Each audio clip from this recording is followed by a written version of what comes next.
Hello, I'm Paul. Hello, I'm Paul, and this is Paul Plays with Fire. Welcome. I'm so glad you're here. Come on in and grab a chair. Today on the show, I'm sorry to report, we're not going to be making anything too fun. What we're going to be doing is a maintenance task that maybe nobody likes to do. Well, there's probably some people that like it.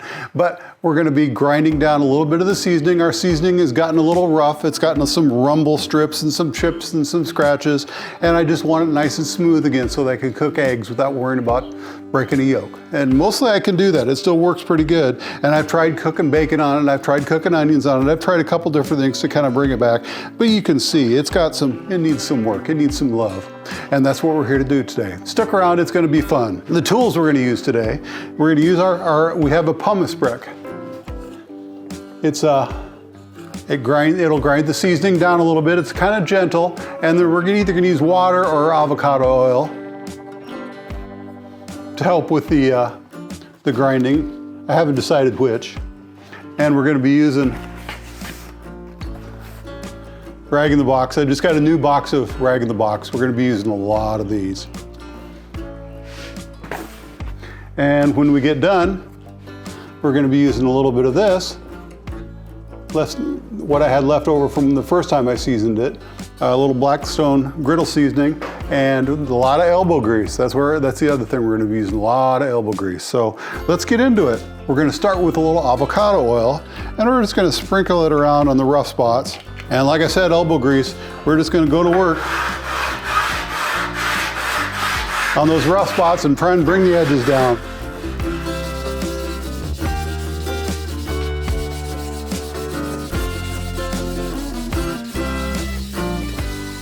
I can already feel the edges of some of the broken spots, some of the spots that have chipped up are coming down.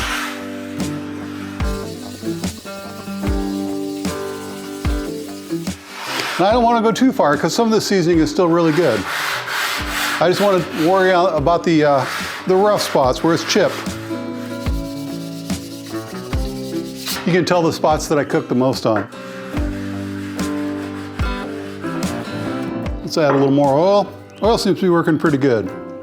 It's kind of a natural lubricant for this kind of thing.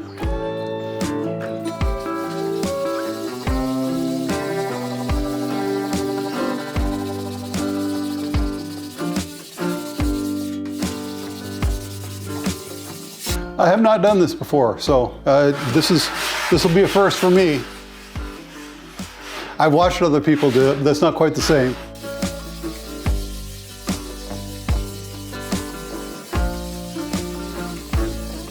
Okay, we'll call that a first pass.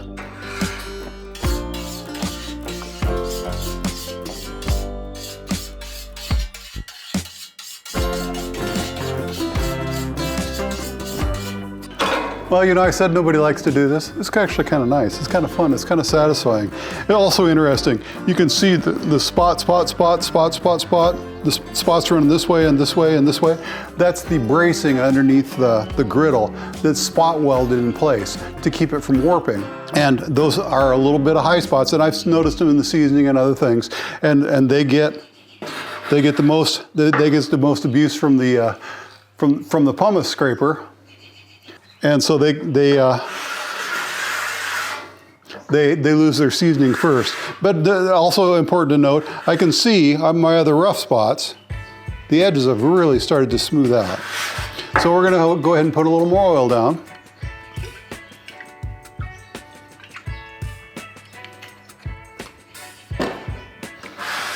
And give it another pass.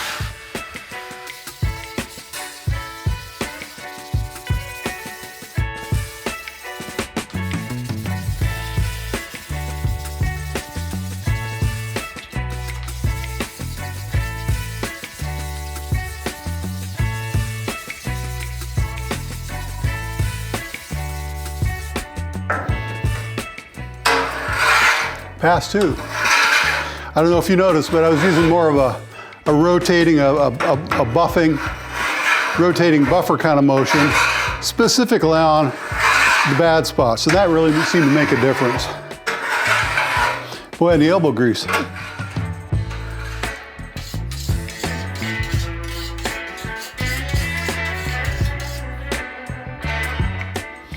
One more pass. Maybe we use water this time. just to see what that does. Rusted is what it's going to do if I don't do something about it quick. Seems to be a little more abrasive with the water. Which makes sense, I guess.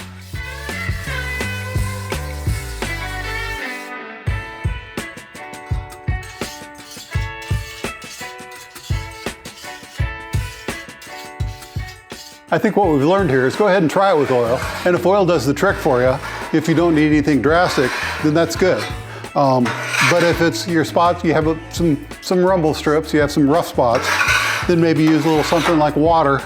I suppose you can even do it dry, but no, I don't recommend that. But now I think, let's hit it with some water. Maybe turn some heat on.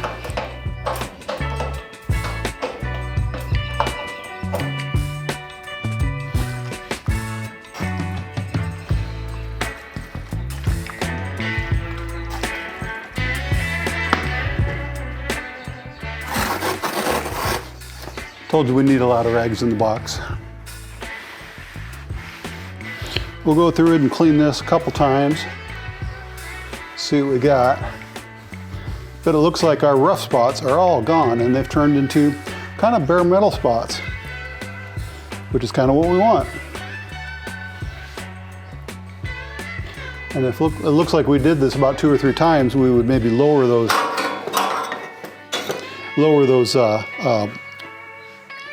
spot weld points for the bracing. We'd lower those spot weld points to the point where they wouldn't stick up anymore.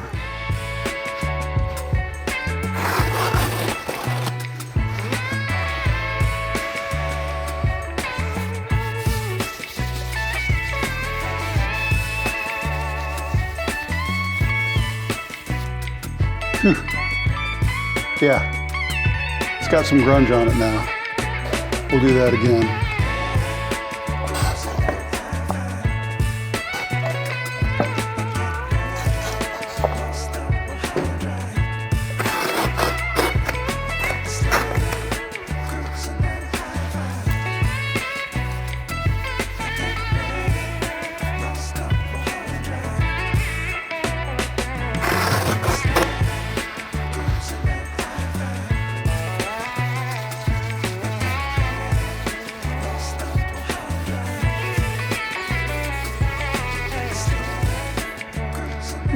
We'll go.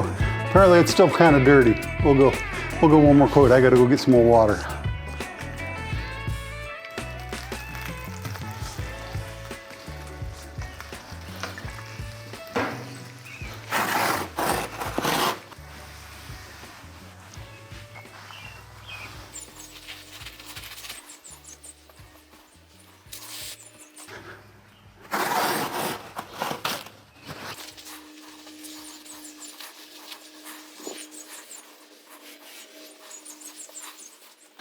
There we go, that's looking pretty good. I'll tell you what. Okay, now we are going to turn the heat up and we're just going to go through our seasoning process just like we did back in October. We'll put just a little bit of this on. Not a lot, doesn't take a lot. Hey, I'm Paul from the future and I'm here to clean a few things up. I meant to talk about seasoning as I was cleaning, but I had so much fun with that brick, I just forgot. Seasoning is a process of creating a polymer layer that adheres to a metal surface being seasoned. This polymer layer is non-stick and waterproof. The surface being seasoned can be a griddle, a wok, or a cast iron skillet. It really doesn't matter. The concepts and processes are all the same.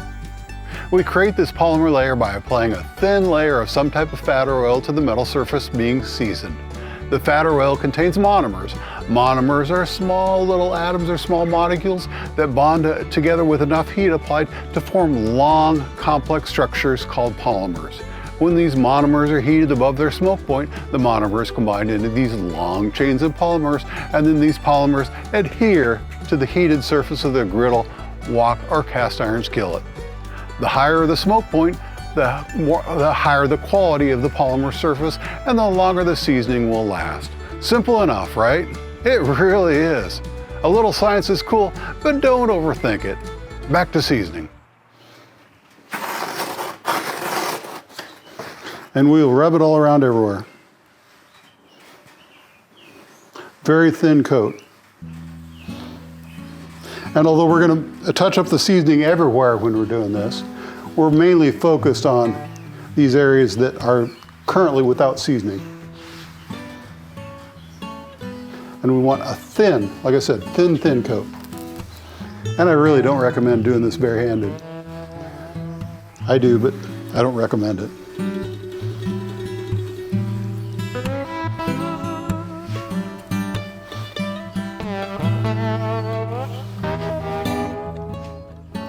Now we'll give it a few minutes and we'll be right back.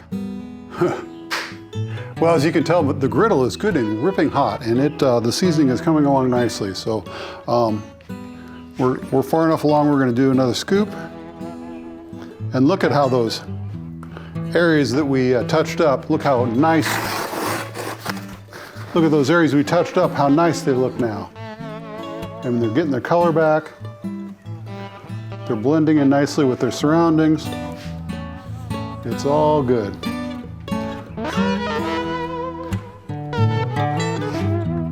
Okay, I'm going to wimp out here.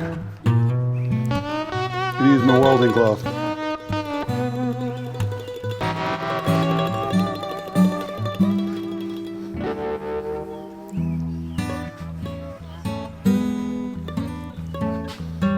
Neighbors are going to think the house is on fire.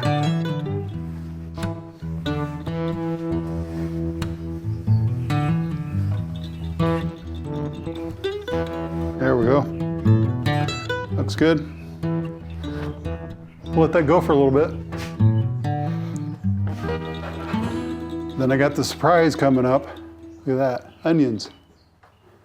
I've always read, worried about your seasoning? Bacon and onions. Cook some bacon, cook some onions. Well, I understand the bacon because that's the bacon fat and that provides the basis, much like the Blackstone Griddle seasoning does. But the onions, what about the onions? Well, the onions have some sulfur compounds in them that really firm up and give some strength to the seasoning. And I didn't know that. I just discovered that this week. I hope it's true. I hope I'm not just making it up. I'll give that another wipe. Make sure everything's nice and thin. We've gotten through 3 coats of our Blackstone Griddle seasoning, and I'm happy with where we are. It looks so much better than it does. I'm not saying it's perfectly flat and perfectly smooth, but it's way better than it was. And it only took a little bit of elbow grease to get there. So now the next big tip I'm going to tell you, we've pretty well wiped that clean, and we're not going to eat these anyway. But we're going to put some avocado oil on, quite a bit. We're going to be kind of liberal about it. And then we've got about 3 onions that we've not diced up, just cut up in long pieces. And like the sulfur compounds in the onions interact with the seasoning and give it a little more durability, a little more long-lasting life. So we'll just move those onions and their sulfur compounds around.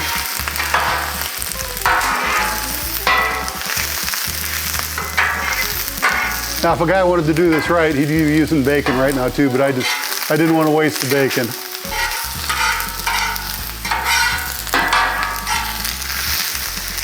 And we'll focus mainly on the area of our new seasoning. But the corners need some love too.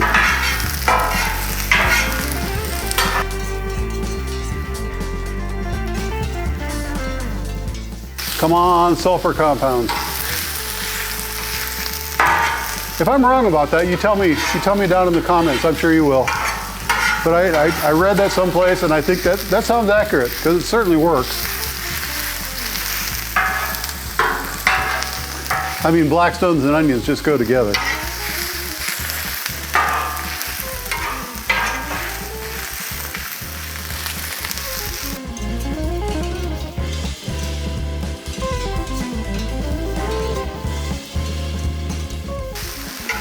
How about a little corner love? You know, some guys are crazy. Some folks, they take their blowtorch and they use it to touch up the corners just so they get that perfect dark all the way across. I prefer to earn it by cooking on it.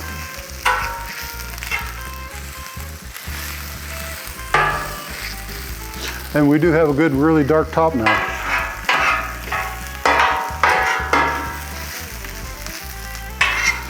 Well, there you have it. That's how to recondition, reseason, give your griddle a little love, bring it back to life. It only takes a little bit of elbow work, a little bit of elbow grease, but it's really not too bad. So this has been Paul Plays with Fire. Thanks for watching.